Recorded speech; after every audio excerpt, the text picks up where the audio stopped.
What is up, everybody? Welcome back to another video. Today's video, we are back with some NFL draft talk. That is right. We are officially back with some full-on NFL draft discussion. And we are starting it off in a different way. Something that I don't think we've ever really truly done in the past. But I'm aiming for it. It's a new goal for me heading into this year's draft. I have a certain number of players that I want to get through. I have that goal personally. I won't tell you what that number is, but there is a goal personally that I want to hit this year in these types of videos that we do, whether that's a video or live stream format. Players that I want to get through, breaking down heading into this year's draft. So let's get it started. Welcome, ready to another video. Glad you guys are here. And yes, man, we are back with another draft video. Now, I'm going to quickly lay out what the goal is here, and I have to do this quickly because otherwise I'm going to probably lose. But the goal is that we're going to do player breakdowns like we typically do for the NFL draft, like we normally do. However, I'm going to limit myself, not in terms of how many players that I want to get through. I'm going to limit myself in terms of how long these videos can be, because as you guys know, if you've been here for any drafts in the past,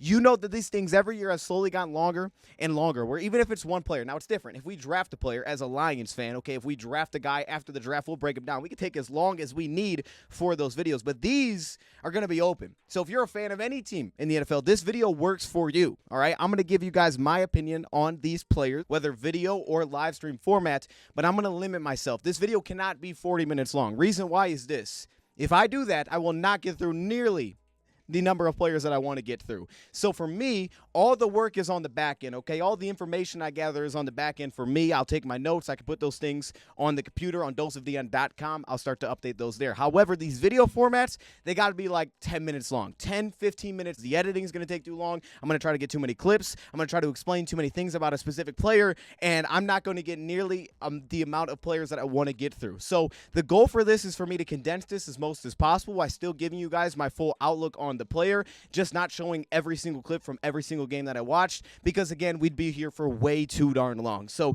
just keep that in mind as we go through this. I'm going to try to get through. I have a number of players that I want to get through at minimum heading into this year's draft. We have just over 2 months. Free agency is going to pick up, so there's going to be a lot of things in between. And again, just because I'm talking about a specific player as a Lions fan doesn't necessarily mean that I'm saying Lions go draft this guy. Like, these are not, I'm going through a lot of players here, okay? I'm just giving you takes on players that I go through. Again, I'm really not doing this in a specific order as of right now because I have not gotten these names from mock drafts, okay? I haven't went through and like, hey, man, let me go get a mock draft and then break down the player. That's not my goal because I don't want to have, and you may have heard me say the preconceived idea of where the player should rank, because that gets stuck in my head. Even without trying to, I'll kind of rank guys based on what I've seen versus what I actually feel. So I'm doing my best to avoid it. I haven't even looked at a mock draft because I really want to get a sense of how I feel about specific players versus how others feel. That way I can really give my true opinions without it naturally being kind of like disguised a little bit based on what others have said. So that's the layout. That's the series. I have no idea what I'm calling this, but I'm going to try to keep it short, sweet, to the point. One player each time. If it's a live stream, maybe multiple players, that we can move through as many as possible. So I'm going to leave it there. Let's get into this video. This video is going to be a little bit longer because of that intro, but now you know going forward.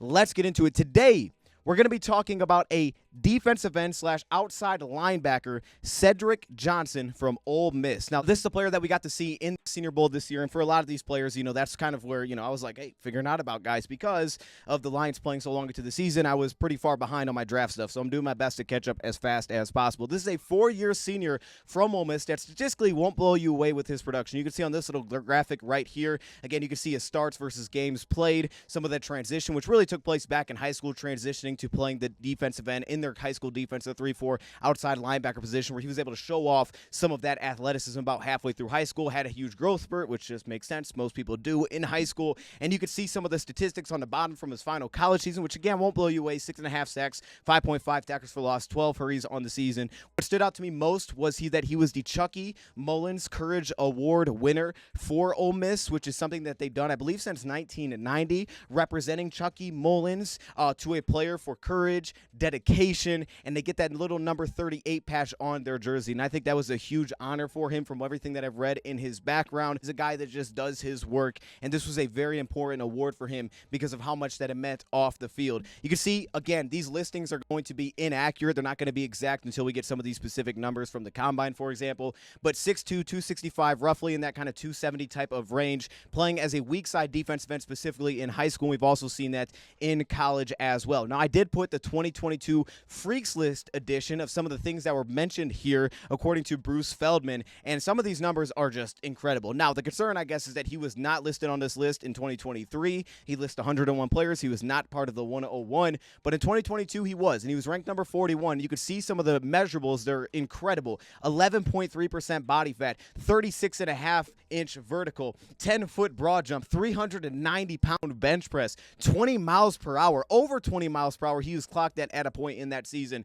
6 pull-ups with 70 pounds on his waist. That is insane. So that just kind of gives you an idea of the type of athlete that we're talking about here. Now, I based the majority of this based on the film that I'm able to watch. I don't get all the background that the scouts do, of course. So this is just based on what I've seen from watching the player. So let's get into it. Let's get into some of these critical factors. First off, getting off the line of scrimmage, that first step. Now here, I give him a little bit closer to an average grade, and I'm actually banking a little bit more on the upside here, right? From an optimistic side about this player, right? What do we talk about? It's about what the guys can be. It's not necessarily what they are or what their production was at college. It's where do those traits go, and what can this player become, right? What's in the tank for this guy? And this is a guy that I think you have to kind of base it a little bit more on what you think this can turn into with improvement. Now, this is a very important thing to look at for this position, a guy that can rush the passer, can play as an outside linebacker in a 3-4, get after the quarterback, play as a defensive end with his hand in dirt, is his ability to get off the ball, that first step. And to me, it falls right now a little bit more into that average category. And again, that's sprinkling some optimism here. The biggest issue I have is his timing off the line of scrimmage. He is consistently pretty late off the line, even in the Senior Bowl where, you know, you see guys kind of crank it up, and there were some good ones in there. Still see reps where he is just the last guy off the line of scrimmage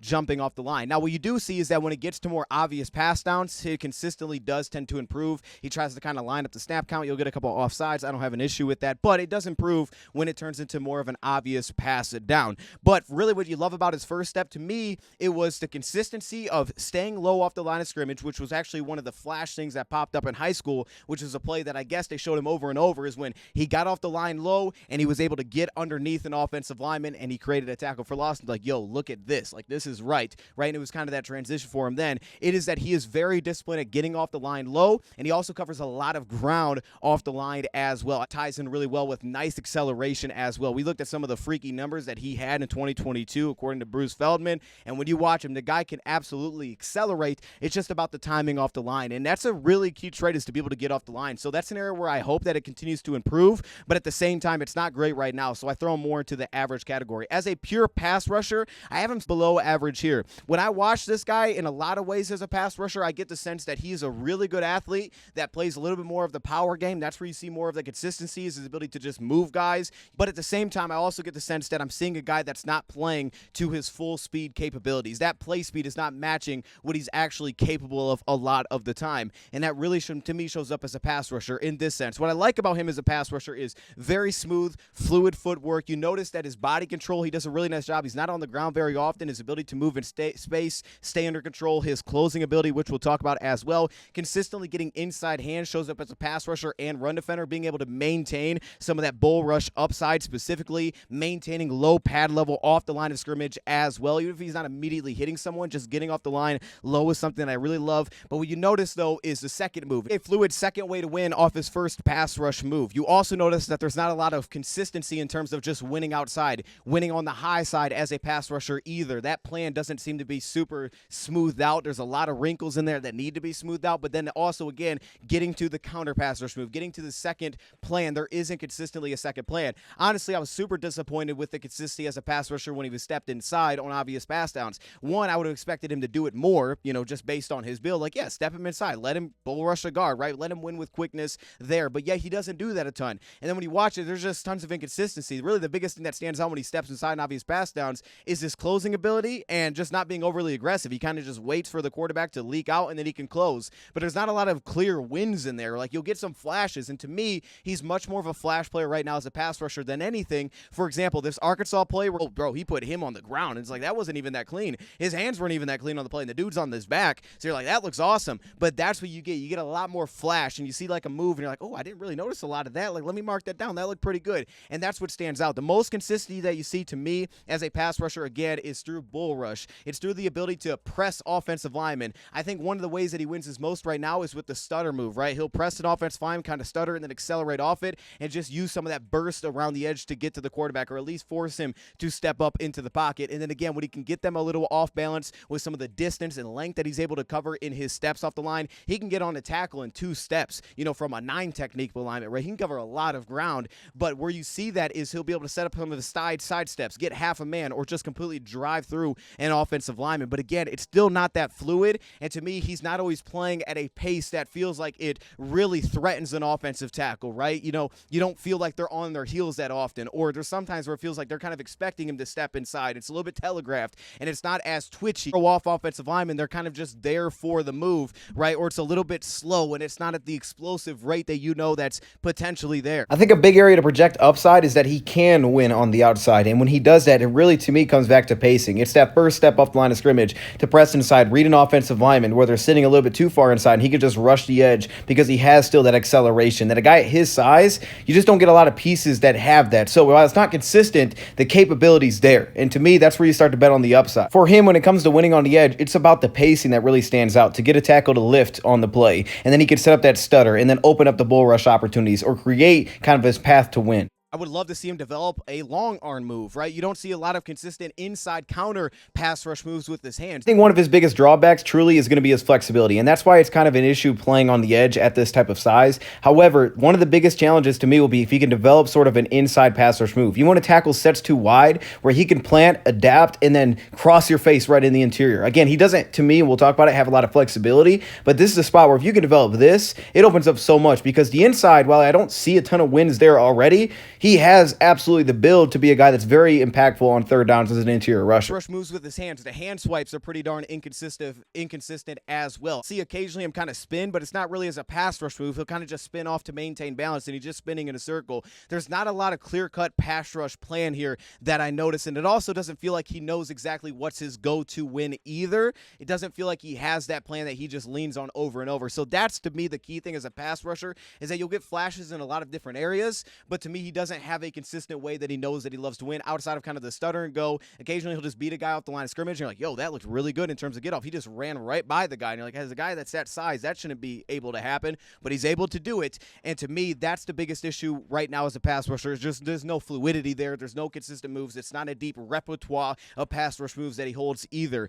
And as a final point, in fairness to Cedric, this is pretty much the case with all draft picks, right? You're banking on that upside because most guys don't come out with a clean pass rush plan as a draft pick. So it's very understandable that that's the case. And then you move on to kind of the flexibility as a pass rusher. This is probably the area that I like him the least. He doesn't seem to be a very flexible athlete in this sense. Really the top of the pass rush, the ability to bend at the top of his rush, the ability to really close the pocket. A lot of times he's just getting washed out the backside of a pocket. Where he's going to find that success to me is being able to get half an offensive tackle, threaten inside, get back outside with the sidestep ability that he's able to create depth, get through an offensive lineman and drive back. He has the capability to be a guy that you love, especially in today's NFL, because of all the mobile quarterbacks that like to get out of the pocket and extend. If you want a guy that can play on the edge, really good size, and can drive and really collapse the pocket, Cedric Johnson absolutely has the capability to do that. It's just not consistent right now. And if he can continue to build on that and have a consistent way to win, set up offensive linemen, get them off balance, attack half a man, that is an area where, man, he can be very effective. And that may not result in a ton of sacks,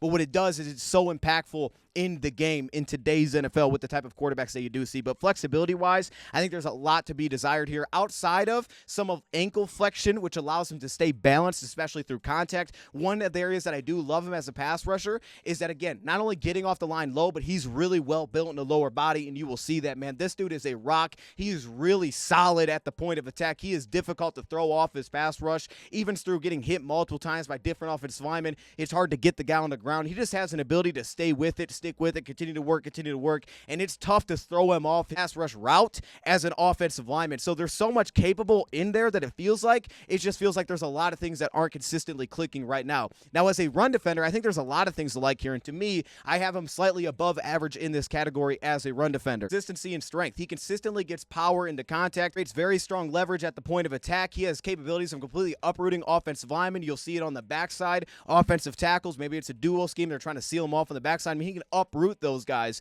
And you'll see like flashes of really nice positioning where he kind of adapts to what he sees as the game goes on. If a team kind of tries to attack him the same way, where he kind of steps himself inside, he's able to find the ball carrier. He thrives, his ability to really maximize the strength into the point of attack. And when it comes back to kind of that football intelligence, what I love is he does play a very disciplined game, right? On the backside, you'll see him take the shortest path consistently in terms of that ability to close. He'll really scrape along the offensive line, really be able to close distance if he's just in pursuit, while at the same time being very disciplined on the backside. It was rare when I saw him get aggressive and step down, and here goes the quarterback taking off on an option play. The worst examples was probably in the Senior Bowl on the 3rd and 9 when he aggressively kind of got upfield and they took off on a run play and it was an easy first down. And you're like, I didn't even see that with Cedric Johnson. Where did that come from? And to me, that was one of those instances where 3rd and long, he's expecting pass, he's being aggressive in the Senior Bowl, and they run right by him. That's just not his game. You don't see that. You see a very disciplined player, again, going back to that body control. Not super flexible, but he stays on his feet consistently, and he has that closing ability as well. I like him as a run defender. Again, I think hand usage definitely needs work here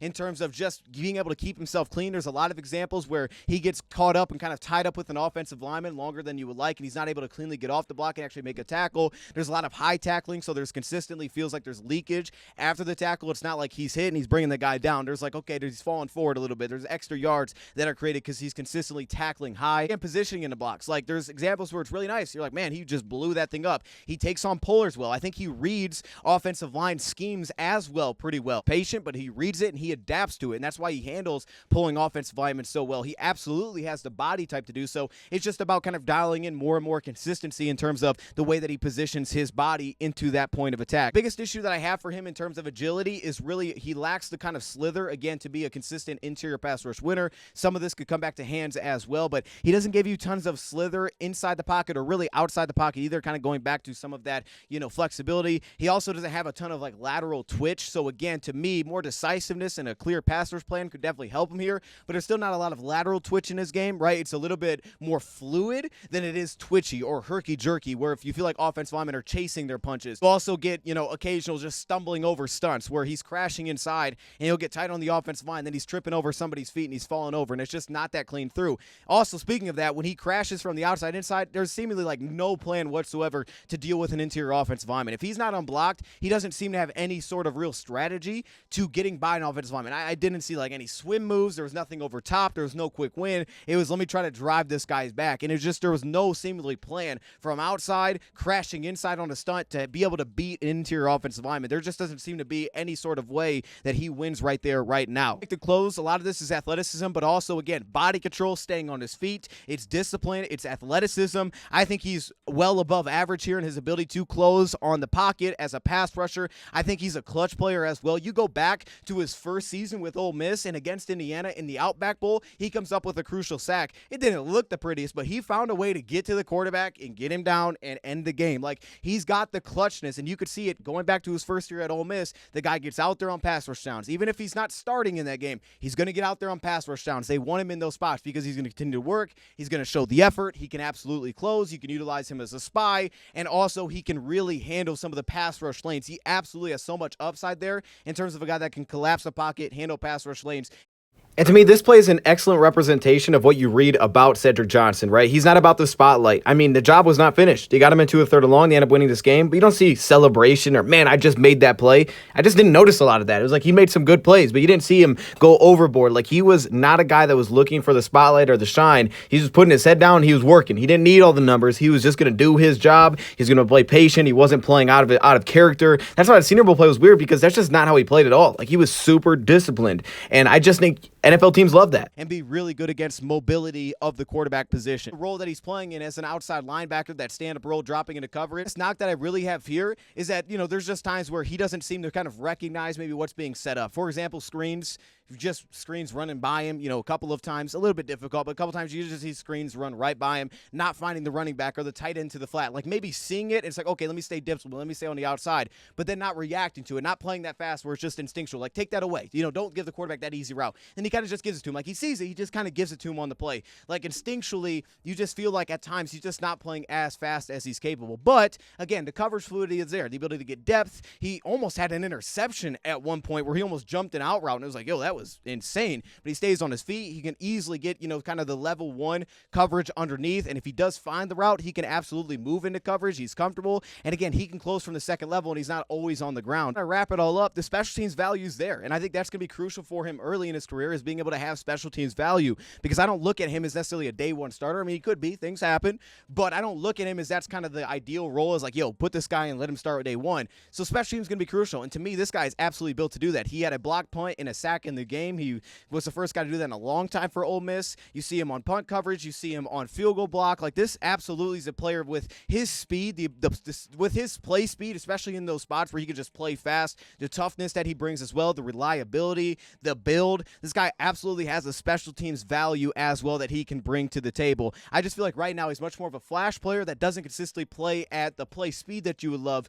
but he has the athleticism that you do like outside of some of the natural flexibility and some of that size. I think at the top end, like, as a Lions fan, like, you could see this guy getting to kind of the John Kaminsky type of level, right? That can play with good pad level. It's not consistent like a Pascal is a second-round pick. It's not there, but you could see this guy playing with that. He's a freaky type of athlete. You love the way that he works. The effort's consistently there. I never question that. The discipline is there. The football intelligence seemed to be pretty strong, and it seemed to improve just through last season alone, right? So the numbers don't blow you away. I gave him my final grade. I'm going to go with a 5.7. A 5.7 is going to be my final grade. Don't really worry about that number until we start comparing it to other players. That may go to a 5.8. I'm kind of teetering on that, but I'm going to go with a 5.7 right now is my grade. It's essentially out of 9 for me when going through these players. So 5.7, I think he's ideally coming in probably like a day 3 pick from what I've seen as a backup, and he's a guy that, could get in some pass rush downs, definitely going to be a special teams piece early that just needs that development. He's really going to have to take development steps, but I think he's a kind of player that character-wise seems like teams would be willing to kind of bet on